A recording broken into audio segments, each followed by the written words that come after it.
तो हेलो दोस्तों, नमस्कार। कैसे हैं आप सब? उम्मीद है कि आप सब अच्छे होंगे। तो दोस्तों, आज इस वीडियो में बात करने वाले हैं पाइप फैब्रिकेटर के इंटरव्यू में कौन कौन से क्वेश्चन किए जाते हैं। दोस्तों, बहुत से ऐसे फैब्रिकेटर होते हैं जिनके पास 10 साल, 12 साल, 5 साल का एक्सपीरियंस होता है, लेकिन फिर भी वो इंटरव्यू में फेल हो जाते हैं। तो दोस्तों, फेल होने का उनका एक ही कारण होता है कि क्योंकि उन लोगों के पास थोड़ा जानकारी नहीं होती है। जानकारी तो उन लोगों के पास होती है, लेकिन कौन से काम से रिलेटेड ही जानकारी होती है, और जो कॉमन सेंस वाली क्वेश्चन होता है उनके पास वो जानकारी नहीं होती है। इसके कारण क्लाइंट जो भी होता है उनको रिजेक्ट करता है, क्योंकि भी क्लाइंट को भी मालूम होता है कि जितने जो भी फैब्रिकेटर का काम उसको मालूम होगा, लेकिन थोड़ा जो कॉमन सेंस वाले जो क्वेश्चन करते हैं तो उसमें करके ज़्यादा करके फैब्रिकेटर को वो लोग फेल कर देते हैं। तो आज उसी से रिलेटेड मैं 30 ऐसे क्वेश्चन बनाया हूँ। अगर आप उस क्वेश्चन का आंसर अगर आप जानते हैं, अगर आप इंटरव्यू देने जाते हैं, तो अगर आप इंटरव्यू देते हैं तो आप कहीं भी फेल नहीं होंगे, और पक्का 100% आप कहीं भी आपका सिलेक्शन हो जाएगा। किसी भी इंटरव्यू में आप पास हो जाएंगे। क्योंकि दोस्तों, मैं भी एक पाइप फैब्रिकेटर हूँ। मेरे पास 11 साल का एक्सपीरियंस है। तो उस एक्सपीरियंस के बेस पे मैं 30 क्वेश्चन बनाया हूँ, जो मेरे से भी पूछा गया है इंटरव्यू में, या किसी और से पूछा गया है, क्लाइंट ने पूछा है।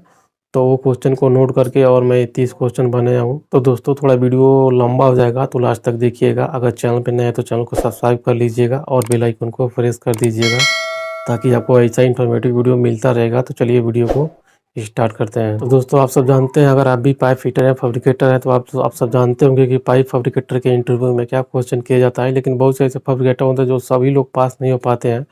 तो आज उन्हीं के लिए आज ऐसे जो 30 क्वेश्चन लेके आया हूँ। अगर आप उस क्वेश्चन का आंसर अगर आप जानते हैं, तो अगर इंटरव्यू देने जानते हैं, तो आपका पक्का सिलेक्शन होगा, चाहे कैसा भी क्लाइंट हो, कितना भी हार्ड इंटरव्यू हो, तो आप उस इंटरव्यू में पास होंगे। तो दोस्तों, जो पहला क्वेश्चन आपसे क्लाइंट यही पूछता है कि आपका क्या नाम है, जबकि आपको मालूम भी होता है कि क्लाइंट का कि आपका क्या नाम है, क्या आपका डिग्नेशन है। फिर भी आपसे पूछता है क्लाइंट, आपका क्या नाम है, आपका क्या डिग्नेशन। उसके बाद से आपसे पूछता है आप कौन कौन सी कंपनी में काम किए हैं, कितना एक्सपीरियंस है, और आपका प्रोजेक्ट कौन था। वहाँ पे साइड इंचार्ज का भी नाम पूछ सकता है, सुपरवाइजर का भी नाम पूछ सकता है। तो ऐसा क्लाइंट आपसे ऐसे एक्सपीरियंस से रिलेटेड ही आपके पहला जो क्वेश्चन होता है वही करते हैं। तो जो दूसरा क्वेश्चन होता है वो होता है कि अगर आप पाइप फैब्रिकेटर हैं, तो क्या आपको कटिंग आता है, गैस कटिंग आता है, ग्राइंडिंग आता है, और क्या आपको वेबल बनाना आता है। और ऐसे रिलेटेड आपसे क्वेश्चन किए जाते हैं कि आप कितने इंच तक पाइप में काम किए हैं, और कौन कौन सी मेटल में आप काम किए हैं। तो ऐसे ही रिलेटेड ही आपसे क्वेश्चन किए जाते हैं कि ताकि उन लोगों को मालूम पड़ सके कि हाँ, आप कितना इंच तक काम किए हैं, आपको क्या क्या काम आता है। तो दोस्तों, जो तीसरा क्वेश्चन होता है वो होता है कि पाइप की जो वेबल होती है, जो वी होती है, वो कितने डिग्री में बनती है, और जो पाइप का जो रूट गैप होता है, फिट अप रूट गैप, वो कितने तक का होता है। ऐसे ही क्वेश्चन किए जाते हैं। और ये भी क्वेश्चन हो सकते हैं आपसे कि जो पाइप के जो मेटल होते हैं वो कौन कौन से मेटल होते हैं, उनकी क्या कोड होती है, और कलर कोड क्या होती है। तो ऐसे ही क्वेश्चन आपसे किए जा सकते हैं। तो जो चौथा क्वेश्चन होता है वो होता है ड्राइंग से रिलेटेड क्वेश्चन होता है। आपसे पूछे जाएगा कि आप कौन सी ड्राइंग से काम करते हैं, कितने प्रकार की ड्राइंग होती है, और ड्राइंग में कितनी डिग्री होती है, कौन सी ड्राइंग की कितनी डिग्री होती है, और आप कौन सी ड्राइंग में काम किए हैं। तो ऐसे क्वेश्चन किए जाते हैं। और आपसे एक ड्राइंग भी दिया जाता है आपको। वो ड्राइंग आइसोमेट्रिक ड्राइंग ज़्यादा करके होता है, तो आपको वो भी दिया जाता है। और उसमें पूछा जाता है कि ये कितने इंच का लाइन है, और इसमें क्या क्या फिटिंग आ रहा है, और इसमें कौन कौन से फिटिंग है। और ये भी सब पूछा जाता है। फिटिंग का सिंबल भी पूछा जाता है आपसे। और ये भी आपसे पूछा जाता है कि इसमें जो ड्राइंग है, इसमें कौन सा वेल्ड है, थ्रेडेड वेल्ड है, या बट वेल्ड है, या सॉकेट वेल्ड है। ऐसे भी आपसे ये क्वेश्चन किए जाते हैं। जो ये क्वेश्चन होते हैं वो कॉमन सेंस वाली क्वेश्चन होते हैं। तो ये भी आपसे क्वेश्चन किए जाएंगे। और आपसे टेम्पलेट भी मोड़ा जाएगा कि आपको टेम्पलेट मोड़ना आता है कि नहीं आता है। जितने भी ड्राइंग रिलेटेड क्वेश्चन होगी वो आपसे सभी इस ड्राइंग में आपसे पूछ लिया जाएगा कि इसमें कौन कौन से ड्राइंग में बाल आ रहे हैं, और कौन कौन से जो फिटिंग है वो भी ऐसे सब आपसे पूछे जाते हैं। दोस्तों, जो पांचवा क्वेश्चन होगा वो होगा पाइप से रिलेटेड, मतलब कि पाइप की कितनी ओडी होती है, आईडी होती है, सीएफ कितना होता है, कैसे आता है। एल्बो सेंटर के बारे में पूछेंगे कि एल्बो सेंटर कैसे निकालते हैं, यही सब पूछेंगे। उसके बाद से रेडिएटर के बारे में पूछेंगे कि ट्रिग्नोमेट्री से रिलेटेड होगा। जैसे आपको डिग्री दिया जाएगा कि इसका इतना डिग्री है, तो इसका इतना लेंथ है, तो इसका कितना डिग्री होगा। तो करंट आपको ऐसे आपसे पूछ सकते हैं। और आपको कैलकुलेटर भी देते हैं, आपको वहाँ पे लिखाड़ के बताना पड़ता है, और कैसे आप लिखाड़ते हैं उसको भी ये भी बताना पड़ता है कि हाँ, इस फार्मूला से लिखाड़ते हैं। तो ये आपसे क्वेश्चन किया जाता है। ये भी क्वेश्चन इम्पोर्टेंट होता है, क्योंकि ये फैब्रिकेटर को कंपल्सरी ये क्वेश्चन पूछा जाता है। ये क्वेश्चन होता है कि आपको 90 का एल्बो से 45 डिग्री में कटिंग करना है या 60 डिग्री में कटिंग करना है, तो उसका फार्मूला क्या होता है और उसका मार्किंग कैसे होता है, ये पूछा जा सकता है।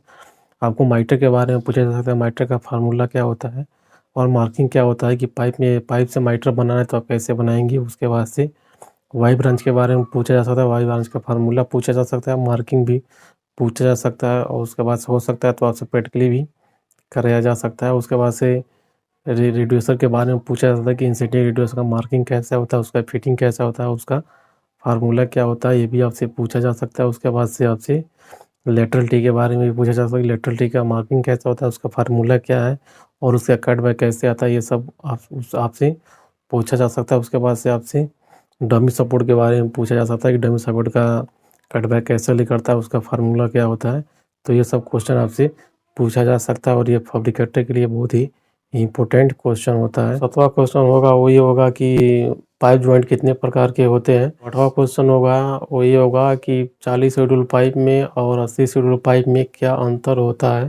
जो 9वां क्वेश्चन होगा वो ये होगा कि पाइप और ट्यूब में क्या अंतर होता है। 10वां क्वेश्चन ये भी पूछे जाएंगे कि कंसेंट्रिक रिड्यूसर और इंसेंट्रिक रिड्यूसर में क्या अंतर होता है। उसके बाद से जो 11 नंबर का क्वेश्चन होता है ये पूछा जाएगा कि वाल्व कितने प्रकार के होते हैं और कहाँ कहाँ पे यूज होते हैं। उसके बाद से जो 12 नंबर का क्वेश्चन आपसे ये भी पूछा था, पाइप में वेंट और ड्रेन में क्या अंतर होता है और कहाँ यूज होता है। 13 नंबर के क्वेश्चन में आपसे ये पूछा जा सकता है कि स्लिप ऑन फ्लांच और सॉकेट फ्लांच में क्या अंतर होता है। 2 नंबर का क्वेश्चन आपसे ये पूछा जाता है कि पाइप में स्प्रिंग सपोर्ट क्यों लगाया जाता है। 15 नंबर का क्वेश्चन आपसे ये पूछा जा सकता है कि इरेक्शन करते समय अगर लाइन में अगर वाल्व लगता है, अगर वो वाल्व नहीं है तो आप क्या करेंगे। तो ये थोड़ा कॉमन सेंस वाली क्वेश्चन है, तो ये भी आपसे क्वेश्चन पूछा जा सकता है। 9 नंबर का क्वेश्चन आपसे ये पूछा जा सकता है कि फ्लांच अगर टाइट करना है तो कैसे फ्लांच टाइट होगा, कैसे फ्लांच टाइट करेंगे। तो जो 17 नंबर का क्वेश्चन ये भी आपसे पूछा जाता है, वो ये जो क्वेश्चन है वो सेफ्टी रिलेटेड है। जैसे कन्फाइंड स्पेस के बारे में पूछा जा सकता है कि कन्फाइंड स्पेस के बारे में बताइए। का क्वेश्चन है आपसे ये भी पूछा जा सकता है कि सस्पेंडेड लोड के बारे में बताइए, सस्पेंडेड लोड क्या होता है। तो 18 नंबर का क्वेश्चन आपसे ये पूछा जा सकता है कि 3-4 वेल्डिंग रॉड का नाम बताइए। तो 19 नंबर का क्वेश्चन आपसे ये पूछा जा सकता है कटिंग सेट में ऑक्सीजन के साथ कौन कौन से गैस यूज होते हैं कटिंग के लिए। नंबर का क्वेश्चन ये आपसे ये पूछा था, अगर पाइप 50 mm छोटा हो जाए तो क्या 50 mm का पाइप जोड़ा जा सकता है। किसका क्वेश्चन आपसे ये पूछा जा सकता है कि इंसेंट्रिक रिड्यूसर का ट्रैकिंग आप कैसे लेंगे। इसका क्वेश्चन आपसे ये पूछा जा सकता है कि अगर इंजीनियर या ड्राइंग गलत बना दिया है, अगर आप काम कर रहे हैं तो कैसे आपको मालूम पड़ेगा कि ये ड्राइंग गलत है। तो इसका क्वेश्चन आपसे ये पूछा जा सकता है कि आप कैसे पहचान सकेंगे कि ये बेल्डोलेट है, साइक्लोलेट है या एल्ट्रोलेट है, आप कैसे पहचान सकते हैं और इसका यूज कहाँ कहाँ होता है। इसका क्वेश्चन आपसे ये भी पूछा जा सकता है कि अगर किसी पाइप को ज्वाइन करने टाइम में अगर ओवरलैप आता है तो आप क्या करेंगे। 25वां क्वेश्चन आपसे ये भी पूछा जा सकता है, बहुत सारी फिटिंग आपके सामने रख दिए जाएंगे और आपसे एक एक फिटिंग का नाम पूछे जाएंगे कि ये कौन सा फिटिंग है और ये कौन सा फिटिंग है और ये कौन सा फिटिंग है। 20वां क्वेश्चन आपसे ये पूछा जा सकते हैं कि एसएस और सीएस में अंतर क्या होता है और इनकी पहचान क्या होती है। 27वां क्वेश्चन आपसे ये पूछा जा सकता है कि कोल्ड कटिंग और हॉट कटिंग में क्या अंतर है और ये कटिंग कैसे होता है। 28वां क्वेश्चन आपसे ये पूछा जाता है कि पर्चिंग क्या है और कहाँ यूज होता है। 29वां क्वेश्चन है वो है कि आपसे प्रैक्टिकल भी कराया जा सकता है, ग्राइंडर के बारे में पूछा जा सकता है, ग्राइंडर भी चलवाया जा सकता है, गैस कटिंग भी चलवाया जा सकता है। 30वां क्वेश्चन है वो आपसे पूछा सेफ्टी रिलेटेड क्वेश्चन पूछा जा सकता है कि सेफ्टी से जितने भी रिलेटेड क्वेश्चन होते हैं वही क्वेश्चन आपसे पूछे जाएंगे सेफ्टी के बारे में। तो दोस्तों हमें जितने भी ये 30 क्वेश्चन बताए हैं, अगर उस क्वेश्चन का आंसर आपको मालूम है तो बहुत अच्छी बात है। तो अगर आपके कहीं भी इंटरव्यू देने जाते हैं तो आप पक्का है कि आप इंटरव्यू पास हो जाएंगे, क्योंकि जो भी क्लाइंट आएगा किसी भी कंपनी का किसी भी कंट्री का आएगा तो इंटरव्यू में यही पूछ